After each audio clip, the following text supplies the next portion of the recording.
दोस्तों आज का ये वीडियो उस आम आदमी के लिए है जो अपना घर बनवाने जा रहा है या घर बनवाना चाहता है और घर की कंस्ट्रक्शन के बारे में उसे बिल्कुल भी पता नहीं है कि घर कैसे बनता है, कौन सा काम पहले होगा, कौन सा काम बाद में। घर बनाने का स्टेप बाय स्टेप क्या क्या प्रोसेस है, क्या क्या प्रोसीजर होता है।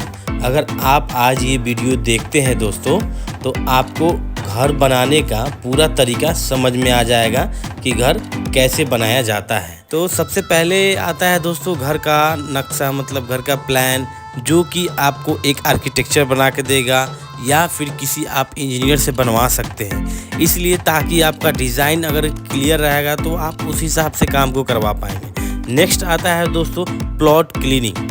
तो जिस भी लोकेशन पे घर का काम करवाना है तो उस एरिया को आपको अच्छी तरह से सफाई करवाना पड़ेगा, क्योंकि साफ़ सुथरा रहेगा तभी आप वहाँ पे प्लॉटिंग के बाद आप लेआउट कर पाएंगे दोस्तों। तो उसको अच्छी तरीक़ा से पहले साफ़ करवा ले।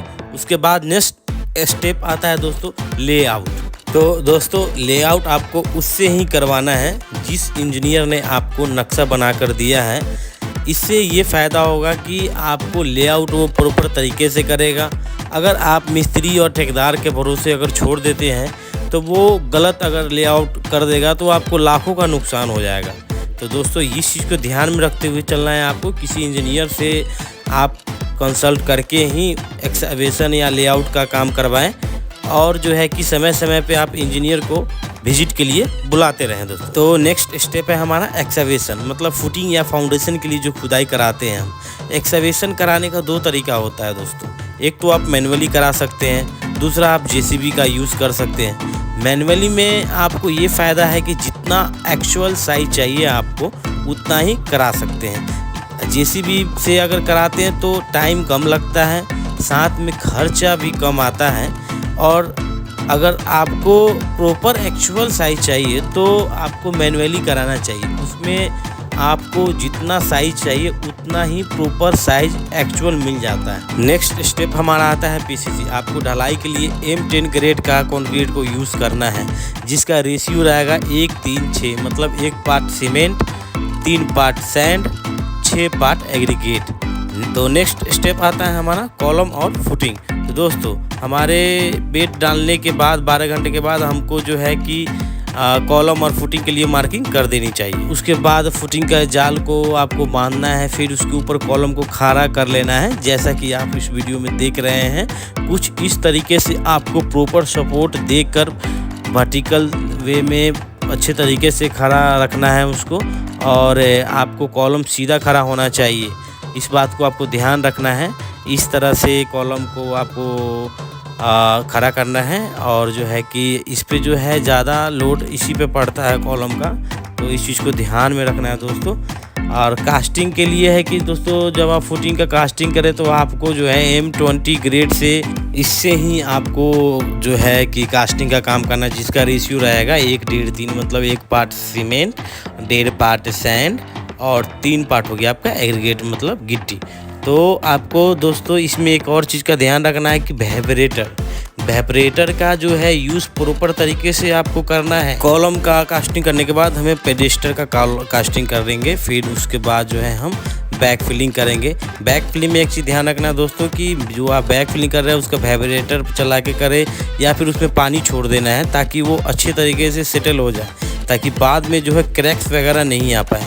नेक्स्ट स्टेप आता है हमारा दोस्तों brick work up to plinth level, मतलब दोस्तों ब्रिक वर्क आपको प्लिंथ लेवल के नीचे करना है। 2 फीट 3 फीट एक रोड लेवल के हिसाब से आपको करना चाहिए। बहुत सारे जगह पे जो है कि ब्रिक वर्क लोग करते ही नहीं है, ये गलती करते हैं। तो आपको ये गलती नहीं करना है दोस्तों, आपको ब्रिक वर्क ज़रूर से ज़रूर करना है दोस्तों। नेक्स्ट स्टेप हमारा आता है दोस्तों प्लिंथ बीम स्टील, मतलब आपको जो है प्लिंथ बीम के ऊपर जो आप सरिया को बांधेंगे तो आपको ड्राइंग में एक बार चेक कर लेना है कि इसमें जो है कि कितने mm का रड को लगाना है और रिंग का साइज क्या रहेगा, रिंग को कितनी दूरी पे बांधना है सेंटर टू सेंटर, और रिंग का जो हुक है उसको एक बार ध्यान रखना है कि वो हुक जो है सीधा नहीं रहेगा, वो 45 डिग्री पे बेंड रहेगा, और वो रिंग सीधा लगातार नहीं बांधना है। जैसे कि आप इस वीडियो में देख रहे हैं अल्टरनेट बांधना है, मतलब एक लेफ्ट साइड रहेगा तो एक राइट साइड रहेगा। इस चीज़ को आपको ध्यान रखना है। और जो हो सके तो आप एक सिविल इंजीनियर को बुला के चेक करा सकते हैं। और नेक्स्ट आता है हमारा दोस्तों शटरिंग। तो दोस्तों शटरिंग लगाते वक्त आपको दो चीज़ का ध्यान रखता है, एक तो लाइन लेंथ और दूसरा अलाइनमेंट। मतलब आपका शटरिंग बिल्कुल ही सीधा होना चाहिए और लाइन में होना चाहिए, नहीं तो आप जैसा आप शटरिंग बांधेंगे उस प्रकार का ही आपका प्लिंथ बी में जो है आपको दिखेगा। तो इस चीज़ को आपको ध्यान रखना है। और नेक्स्ट आपको अब कास्टिंग के टाइम में आपको वाइब्रेटर का यूज़ बिल्कुल ही करना है, अच्छी तरीके से करना है, ताकि जो है कि फिनिशिंग में आपका कोई कमी ना रहे और जो है कि हेयर क्रैक भी ना आए। तो इस चीज़ को बेहद ही और बहुत ज़्यादा ही सीरियस वे में लेना है कि आपको एक तो M20 ग्रेड का, इससे कम का ग्रेड यूज़ ना करें। इससे ज़्यादा कर सकते हैं आप, लेकिन इससे कम का यूज़ ना करें दोस्तों। नेक्स्ट आता है हमारा दोस्तों जो बीच में आप देख रहे हैं जो स्पेस बचा हुआ, इसमें हम सैंड फिलिंग करते हैं या फिर सॉइल फिलिंग करते हैं या मोनो फिलिंग करते हैं दोस्तों। नेक्स्ट हमारा स्टेप आता है दोस्तों brick work up to DPC level. मतलब आपको DPC लेवल के नीचे आपको ब्रिक वर्क करना है, जो कि आपके जो है कि DPC लेवल के नीचे रहेगा। DPC दोस्तों हमारे घर के लिए बहुत ही इम्पोर्टेंट है। जैसा अगर आपने DPC नहीं कराएंगे तो आपके घर में इस प्रकार का, जैसा कि आप देख रहे हैं वीडियो में, इस प्रकार का जो है पेंट पुट्टी आपका ख़राब हो सकता है दोस्तों। तो DPC हमेशा कराएं और DPC के ऊपर कोटिंग भी कराएं। DPC जो है हमारे घर के लिए बहुत ही ज़्यादा इम्पोर्टेंट रोल अदा करती है दोस्तों। और DPC का लेवल जो है बहुत सारे लोग पूछते हैं हमारे सब्सक्राइबर लोग के साथ DPC का लेवल क्या दे, तो DPC का जो लेवल है हमेशा 2 इंच ऊपर दे फिनिश फ्लोर लेवल से। नेक्स्ट हमारा आता है कॉलम कास्ट। कॉलम का कास्टिंग करते वक्त दोस्तों आपको एक चीज़ बहुत ध्यान रखना है कि कॉलम का जो शटरिंग है वो प्रॉपर तरीके से होना चाहिए, या तो स्टील का होना चाहिए या फिर प्लाई का होना चाहिए दोस्तों। इधर उधर का कुछ भी लगा के आप मत डालें, नहीं तो आपका जो है कॉलम बिल्कुल ही खराब हो जाएगा दोस्तों। और जो है कि दोस्तों वाइब्रेटर का जो यूज़ है दोस्तों प्रॉपर तरीका से करें दोस्तों। वाइब्रेटर एकदम बिल्कुल यूज़ करें ताकि जो है कि आपके एयर बबल्स वगैरह जो है निकल पाए और कॉलम का जो है फिनिशिंग बढ़िया से आ पाए दोस्तों। और एक चीज़ और ध्यान रखना है कि दोस्तों आपको जो कॉलम का जो ढलाई करना है उससे पहले आपको शटरिंग को जो है अलाइनमेंट वगैरह चेक कर लेना है कि हमारा जो लाइन लेंथ है कॉलम का वो बिल्कुल लाइन में, रो में, कॉलम में आ रहा है या नहीं आ रहा है। तो ये चीज़ का भी आपको ध्यान रखना है। बहुत सारे लोगों का कमेंट आ रहा था कि सर हमें पहले कॉलम कास्ट कर लेना चाहिए या फिर पहले ब्रिक वर्क कर लेना चाहिए। तो मेरे हिसाब से आप कॉलम को भी कास्ट कर सकते हैं, साथ में भी आप कास्ट करके ब्रिक वर्क कर सकते हैं। दोनों फेज में आपका सही है, लेकिन कॉलम अगर आप पहले कास्ट करेंगे तो आपके काम का जो स्पीड है वो ज़्यादा तेज़ी से हो जाएगा। एक और इम्पोर्टेंट बात दोस्तों हम लोग को ध्यान रखना है कि हमेशा हम लोग को जो है प्लिंथ बीम का कास्टिंग हो या फिर कॉलम का कास्टिंग हो या फिर स्लैब का कास्टिंग हो दोस्तों, जब तक कंस्ट्रक्शन काम चलेगा दोस्तों तब तक हम लोग को क्यूरिंग करते रहना है। अगर दोस्तों गर्मी के टाइम में काम चल रहा है तो आपको कम से कम 4 से 5 बार दोस्तों पानी देना पड़ेगा, क्यूरिंग करना पड़ेगा। ठंड के टाइम में है तो कम से कम आपको 2 से 3 बार आप क्यूरिंग कर सकते हैं दोस्तों। तो इसके लिए दोस्तों है कि आपको हमेशा ध्यान रखना है, क्यूरिंग का भी ये बहुत इंपॉर्टेंट रोल अदा करती है। नेक्स्ट स्टेप हम चलते हैं दोस्तों, आगे बढ़ते हैं। बहुत सारे लोग दोस्तों कॉलम कास्टिंग के बाद वो छत का ढलाई का काम शुरू कर देते हैं, लेकिन दोस्तों मैंने पहले भी आपको बताया था कि हम जब कॉलम डालेंगे उस टाइम हम ये काम नहीं करेंगे। हमें क्या करना है कि हमें जो है सबसे पहले हम सील बैंड का तैयारी करेंगे दोस्तों। जैसा कि आप देख पा रहे हैं कि ब्रिक वर्क के ऊपर जो है हम लोग सील बैंड का तैयारी करेंगे, जैसा कि आप एरो इसमें देख पा रहे हैं पिक्चर में।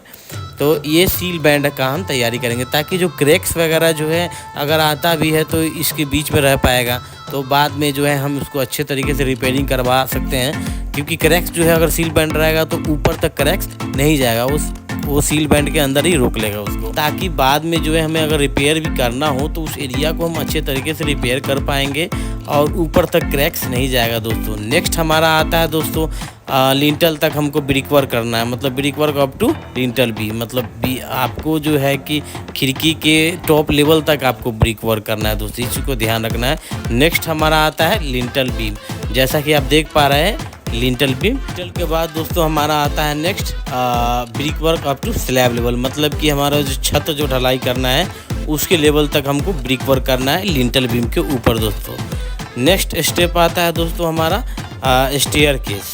तो इसके बाद जो हमको स्टेयर केस का काम करना है। जब हमारा स्टेयर केस का काम कंप्लीट हो जाए तो नेक्स्ट आता है हमारा दोस्तों स्लैब शटरिंग, मतलब स्लैब के लिए शटरिंग का काम करेंगे। शटरिंग लगाते हुए दोस्तों ध्यान रखना है आपको कि शटरिंग लगाने वक्त आपका किसी भी तरीके का बीच में गैप ना छूटे, जिससे कि है कि आपकी ढलाई के समय आपका कंक्रीट नीचे ना गिरे और कंक्रीट का जो ढलाई जो फिनिशिंग है वो ख़राब ना हो।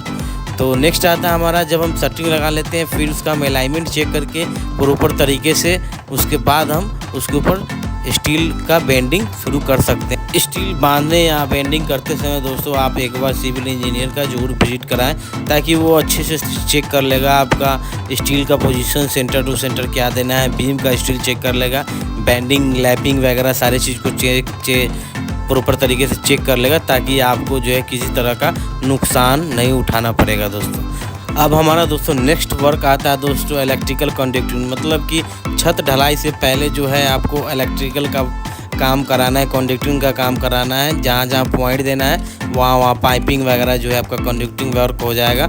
एक चीज़ और ध्यान रखना है दोस्तों, कंडक्टिंग लगाते वक्त उस बेंडिंग वायर से प्रॉपर तरीके से उसको बांध लेना है, ताकि ढलाई के समय दोस्तों इधर से उधर पाइप आपका ना हो। तो इस चीज़ को प्रॉपर तरीके से ध्यान रखना है और कंडक्टिंग प्रॉपर वे में करा लेना है दोस्तों। नेक्स्ट स्टेप आता है हमारा दोस्तों स्लैब कास्टिंग। ये हमारा दोस्तों सबसे इम्पोर्टेंट काम होता है दोस्तों। तो दोस्तों स्लैब कास्टिंग के समय दोस्तों आपको वाइब्रेटर का यूज़ एकदम ही करना है, प्रॉपर तरीके से करना है, ताकि जो है आपका फिनिशिंग बढ़िया आ पाए दोस्तों।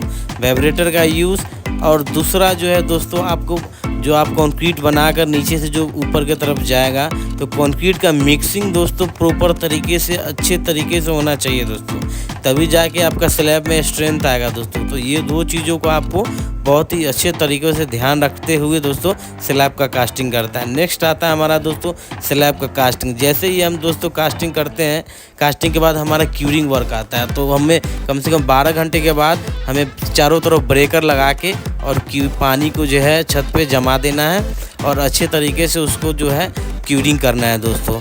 नेक्स्ट हमारा आता है दोस्तों प्लम्बिंग वर्क। जैसे कि हम लोग अपने प्लम्बर वर्क कराते हैं, तो एक चीज़ का ध्यान रखना, तो कभी भी प्लम्बिंग वर्क जो है ढंग का प्लम्बर से ही कराएं, क्योंकि इसमें जो है लीकेज वगैरह का समस्या बहुत ज़्यादा ही होता है। तो इस चीज़ को ध्यान में रखते हुए दोस्तों कोई अच्छा प्लम्बर को लेके ही प्लम्बिंग का वर्क कराएं और प्रॉपर तरीके से कराएं। नेक्स्ट आता है हमारा दोस्तों इलेक्ट्रिकल वर्क, मतलब बिजली का काम, जो कि हमें अच्छा इलेक्ट्रीशियन को पकड़ के ही अच्छा इलेक्ट्रिकल वर्क हो पाएगा। तो इस चीज़ को भी ध्यान रखना है दोस्तों, बढ़िया कोई इलेक्ट्रीशियन को लेके आप इंटरनल इलेक्ट्रिकल का वॉल का काम करा सकते हैं। नेक्स्ट आता है दोस्तों हमारा पैरापीट वॉल। उसके बाद जो होता है हम फ्लोर पीसीसी, जो नीचे का है जो फ्लोर का पीसीसी भी हम कराते हैं। उसके बाद हमारा जो होता है घर का जो बाहरी पोजीशन में आउटर प्लास्टर भी हम करा सकते हैं। और के बाद आता है दोस्तों इनर प्लास्टर, जो घर के अंदर में हम प्लास्टर करते हैं उसको हम इनर प्लास्टर बोलते हैं। और दोस्तों इसके बाद हम जो है टाइल्स, मार्बल, ग्रेनाइट वगैरह जो है लगवा सकते हैं, मतलब टाइल्स वगैरह जो है उसका काम करवा सकते हैं। और ये सब कराने के बाद हम लोग नेक्स्ट जो है हम लोग वुडन का काम करा सकते हैं, जैसे दरवाज़ा, चौखट वगैरह जो होता है, पल्ला वगैरह, उसका काम करा सकते हैं। नेक्स्ट हमारा दोस्तों वुडन काम के वर्क के बाद आता है हमारा दोस्तों रेलिंग का। जैसे रेलिंग वगैरह पे जो है हम लोग पाइप वगैरह जो लगवाते हैं उसको रेलिंग वर्क बोलते हैं दोस्तों। उसके बाद आता है दोस्तों हमारा मेंटेनेंस का वर्क, जहाँ रिपेयरिंग वगैरह थोड़ा बहुत करना पड़ता है, वहाँ पे हम रिपेयरिंग का काम कराते हैं दोस्तों। नेक्स्ट आता है दोस्तों पुट्टी और पेंट। दोस्तों एक चीज़ का ध्यान रखना है, सारे काम कराने के बाद ही आप पुट्टी और पेंट का काम को स्टार्ट करवाएं। पुट्टी हमेशा डबल कोटिंग ही करवाएं और जो है कि पुट्टी प्रॉपर तरीके से करवाएं। पुट्टी के बाद आपको जो पेंट जो है अच्छा कंपनी का लगाना है दोस्तों, बढ़िया कंपनी का ही लगाना है, तभी आपका जो है पेंट का जो है शाइनिंग और लाइफ जो है ज़्यादा चल पाएगा दोस्तों। ये चीज़ को आपको ध्यान रखना है, पेंट हमेशा अच्छे क्वालिटी का लगाएं और ताकि वो देखने में भी अच्छा लगेगा। और उसके बाद जो है लास्ट दोस्तों है कि आपको क्लीनिंग वर्क, मतलब रेलिंग वगैरह या फिर खिड़की विंडो वगैरह पे जो पुट्टी वगैरह डस्ट वगैरह जो गिर जाता है उसको जो है आप लास्ट में फिनिशिंग के टाइम उसको अच्छे से सफाई करवा सकते हैं। तो दोस्तों आज की वीडियो में इतना ही। आगे नेक्स्ट वीडियो इस तरह का देखने के लिए दोस्तों हमारे चैनल को सब्सक्राइब करें, वीडियो को लाइक करें और कमेंट करें दोस्तों कि आपको वीडियो कैसा